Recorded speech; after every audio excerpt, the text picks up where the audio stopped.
Thank you all for coming today. We've called this press conference on House Bill 286, known as the Ohio Pastor Protection Act.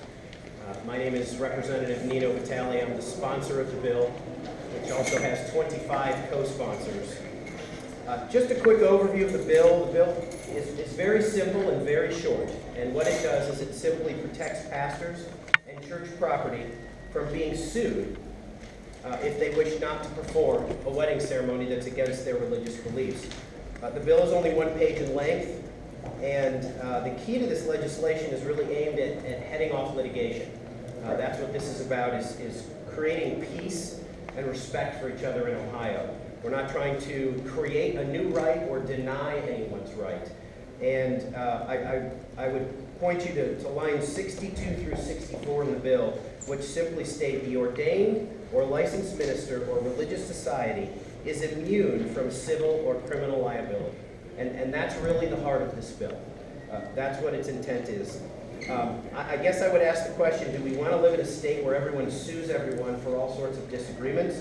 I hope that's not true, and I hope this is one place, one very small place that we can say, let's learn to get along. Let's learn to, if someone is not willing to accommodate my ceremony, I can go down the street. Because there are many folks who will accommodate all sorts of different ceremonies. The bill was dropped, as I mentioned, with 25 co-sponsors, including bipartisan support, and has not changed or been amended since its inception. It has gone through 3 committee hearings, which is the normal House process, and there was overflow seating for that. We had 36 proponents, people come and testify in favor of the bill, which is a very high number. And there were only 4 opponents of the bill. Not only do we know we have 50% of the committee members that are already co-sponsors, so those are yes votes, but we've been whipping the floor vote and feel there's no question that we have the votes for this on the floor. We would just like to get it to the floor and show the people of Ohio that Ohio is a state where we don't want to be litigious and we also want to protect our religious freedom.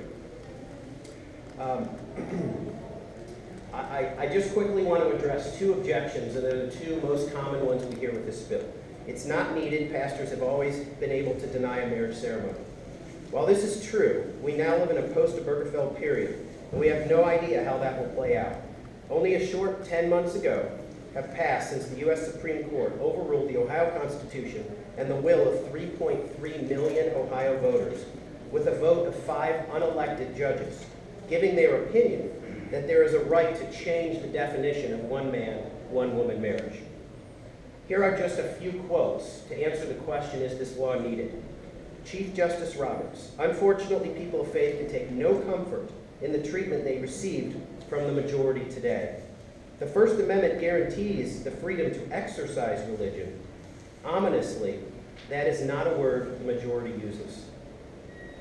Another legal person you may know, Justice Clarence Thomas: it appears all but inevitable that the 2 will come into conflict, particularly as individuals and churches are confronted with demands to participate in and endorse civil marriages between same-sex couples. The decision today short-circuits that process with potentially ruinous consequences for religious liberty. The second common objection we hear is this legislation is either not needed or the language is not right. We have a document here. My aide can pass this out to you. It's written from the American Freedom Law Center, attorney Robert Muse. Mr. Muse has been working in the federal courts and district courts on religious freedom, First Amendment rights, and RFRA for, like I said, 20 years.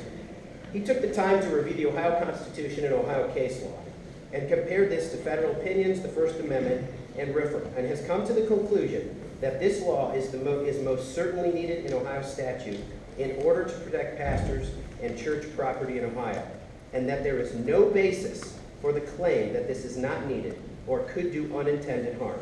And again, we have copies of that letter to pass out to you.